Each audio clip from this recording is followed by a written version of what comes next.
Hello everyone and welcome back to the channel. My name is Keza, bringing you all news that is news for the Yu-Gi-Oh! TCG from across this great nation of Aotearoa.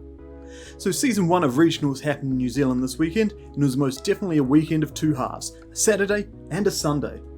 Christchurch on the Saturday, Auckland on the Sunday, so let's take a look at the pie chart for the Christchurch top 8 now. And while the event was won by Sam McKenzie on Bird Up, what is up with the rest of the top cut? We see Traptrix, Earth Machine, Eldlich, Monarchs, and even Gouki decided to get out of bed this morning. No Swordsoul anywhere to be seen in the top cut, and only one in the tournament overall, main decking 3 magic cylinders, so why didn't this guy top? But onto the lists now. So first up we're looking at Sam's list. Sam won the event overall and it's a very clean list indeed. We see the Featherstorms in the side deck there, Nibiru's in the main deck. Obviously had a lot of respect for combo decks this format, and so you really should. A lot of the decks do lose to a well-timed Nibiru, or it significantly cripples their board when you're going next. Next list, and we've got James come second with the Little Girls, and taking second place with Traptrix as well. This has to be some kind of record, or at least on a record of some sort. He always does well with these types of decks here, and it's good to see that.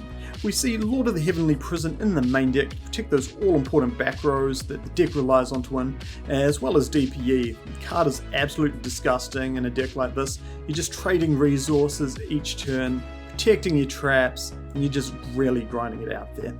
So well done to James. Next up we've got Isaac third with Earth Machina. Yes, I say Machina, it is M-A-C-H-I-N-A, don't give me this marking a crap. So yep, Isaac digging deep with Earth Machines, but the deck list is actually missing something. Not the Ruin Force though, Ruin Force isn't an Earth, and the Infinitracks lock you into Earth Machines, so Ruin Force doesn't work in this kind of variant of the deck here. The deck list is actually missing the Ancient Gearbox, so if you're wondering how he's summoning that Ballista there, it's because of the missing box.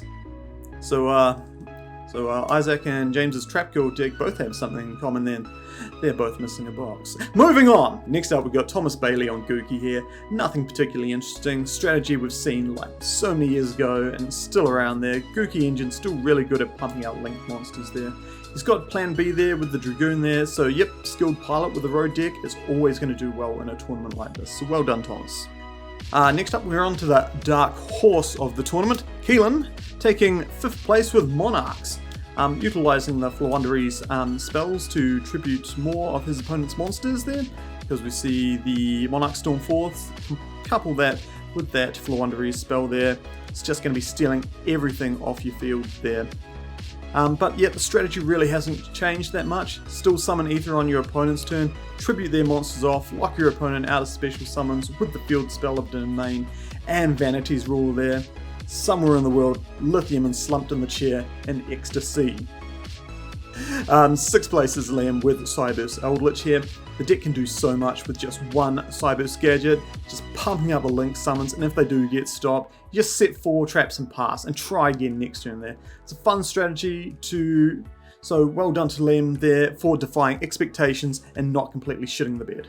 Good job. 7th place we see Rising Star of Christchurch Yu-Gi-Oh! There, Sean on Tri-Brigade, this time without the birds, so please ignore that bird up title there. My mistake there, it does not run any of the birds at all, it's a more traditional Tri-Brigade deck there. We see the Rescue Cats there for the kits there, still has a lot of legs in the meta, and yep, we'll be showing off another Tri-Brigade list very soon in the video. And lastly, what's a South Island tournament without Troy Reeves and Subterror, or the Guru Control deck as it's usually known. Lots of hand traps, lots of floodgates, lots of paste ingested. Well done, Troy. Good to see you scraping them there. Cool, and now we travel up the country to Shuffle and Cut's Sunday regional results from Auckland, and we just shows the impact of what an extra round of Swiss and double the numbers of players and double the wallet size can have on a metagame here. Huge Swordsoul presence, more meta decks, and something closer to the international results we're seeing coming out of the YCSs this weekend. First place we have Tenny Swordsoul here, standard list, and opting for Chalice over the droplets here, not needed. You've got the Dark Ruler no more in the side deck there, just blanket everything off, break the board, and build your own board from there. So Connor did go undefeated through 7 rounds of Swiss, so well done to him, taking the official first place. However, There is a top 8 for this tournament, 4 extra prizes where Connor finally took an L to the following duel list. Corey Lewis on Tri-Brigade with the Destroyer Phoenix Enforcer package there. Say that 10 times, I bet you cannot. No Ash Blossoms, opting for Veiler instead. Very good in the Swordsoul, which there was a lot of in the tournament, most represented deck here. This is definitely a good call, and it certainly paid off with him coming second in the Swiss rounds and then winning the Top Cut tournament afterwards. Third place, we've got Dino on Swordsoul. I got clapped by this easily because he just simply knew the mirror match and definitely better than I did. So well done to Dino there. See the triple tactic talents in the main. Again, no droplets in the side, as well as Mystic Mine as well. Yikes, this card is sneaking into everything. Konami, please ban when. Fourth place, we've got the token little girl deck of the Auckland meta with Live Twins. Being able to pop cards on your opponent's turn means that the Dagda Scythe combo is very easy to get away with here, that even a monkey can pilot it. So well done to Jordan there.